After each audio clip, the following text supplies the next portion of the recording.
Jewelry companies and fashion houses are increasingly looking to their origins, their founders, and the individuals whose personalities have shaped their business's evolution over many centuries.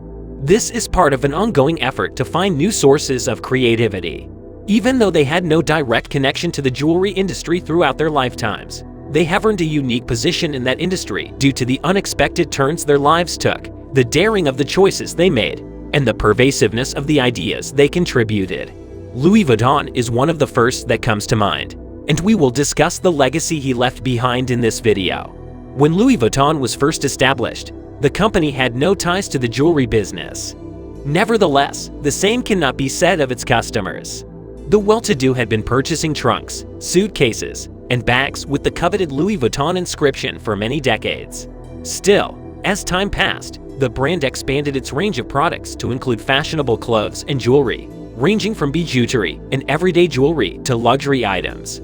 During this time, the well-to-do had purchased trunks, suitcases, and bags with the coveted Louis Vuitton inscription. The first piece of jewelry to be sold under the Louis Vuitton brand was a fashion bijou bracelet, which was introduced in 2001. The bracelet featured several charm figures that imitated the outlines of various objects, such as the Eiffel Tower, an airplane, and bags and suitcases. Louis Vuitton made its first foray into high jewelry art with the release of the Les Ardentes collection in 2008.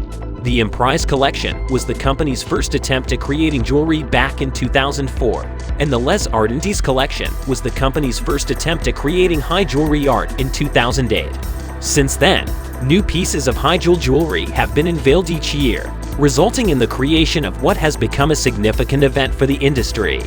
How did this sudden and unanticipated shift in the brand's positioning come about? What kind of impact has the life and beliefs of Louis Vuitton had on the growth of the company?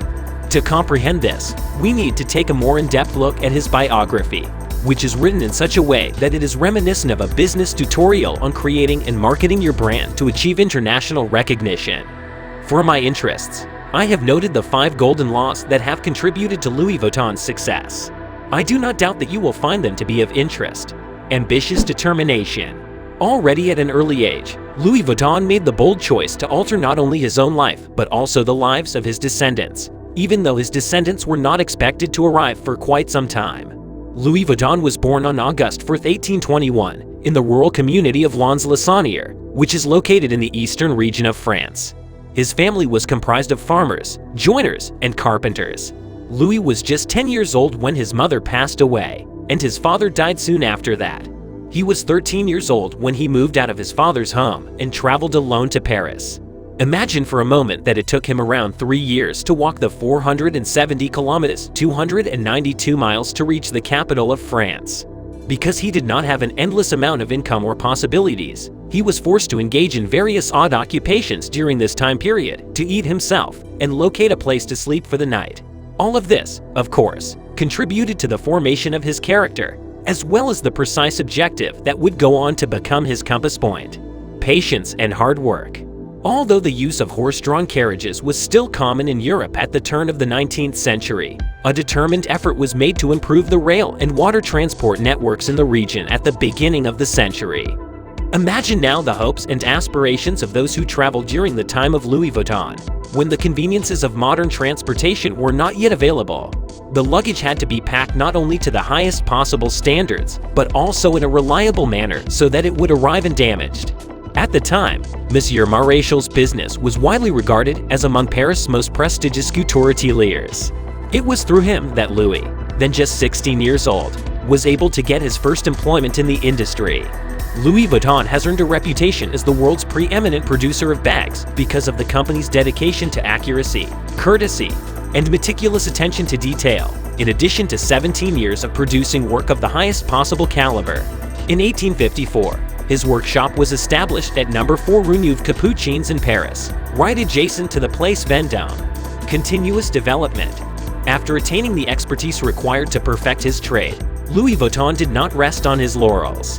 Instead, he invented several novelties that enabled him to outdo his predecessors. He was the first to utilize canvas in the upholstery of bags rather than leather. This made the suitcases waterproof, which meant they did not need to be oiled consistently. Additionally, objects lost their distinctive pig odor when they were wet.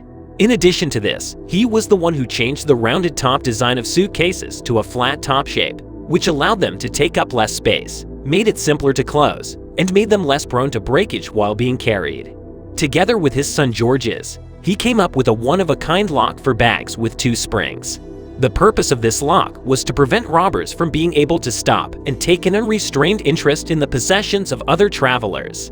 The wonders of marketing. A plaque affixed to the ceiling of the Louis Vuitton atelier said, "Secure wrapping of even the most delicate objects." Experts in the packaging of fashion products. The length of such a sign would be deemed too excessive now, but it was perfectly in line with the prevalent marketing techniques at the time. Nevertheless, a few of Louis Vuitton's promotions from the 19th century continue to elicit a standing ovation. I will provide an example of the most spectacular of them all. In 1856, Louis built a full line of pony chests for the renowned traveling circus Sir Crancy, and the popularity of the designer extended throughout their path as a result of this collaboration. In 1886, a well-read newspaper published a story in which the well-known American illusionist Harry Houdini was challenged to escape from a Louis Vuitton bag that had been secured with a padlock. In the article, Houdini was invited to attempt to get out of the suitcase. In the end, the magician did not accept the challenge, which Louis Vuitton saw as a compliment to the reliability of his design, since it demonstrated that the bag would not fail. Continuity through generations. After spending his childhood shadowing his father at work, Louis' son Georges eventually took over as head of the company. The firm began manufacturing women's handbags, which were first thought of as bags for transporting soiled laundry, thanks to Georges, who was responsible for opening worldwide stores in London, New York, and Buenos Aires. He is also credited with creating the brand's famous monogram, which respects his father by incorporating flowers, rhombuses, and the initial LV. He introduced this monogram. The recognizable initials are inscribed on a significant portion of the company's jewelry. Bravery is the name of Francesca Amfithetrov's new collection for this year, which was inspired by the fact that this year marks the 200th anniversary of the birth of Monsieur Louis Vuitton. Years pass, but the values and principles he established in the foundation of the Louis Vuitton brand continue to be carefully guarded and respected by his successors as the driving force and guarantor of the company's future and development. This is because his successors recognized that these values and principles are the foundation upon which the company was built.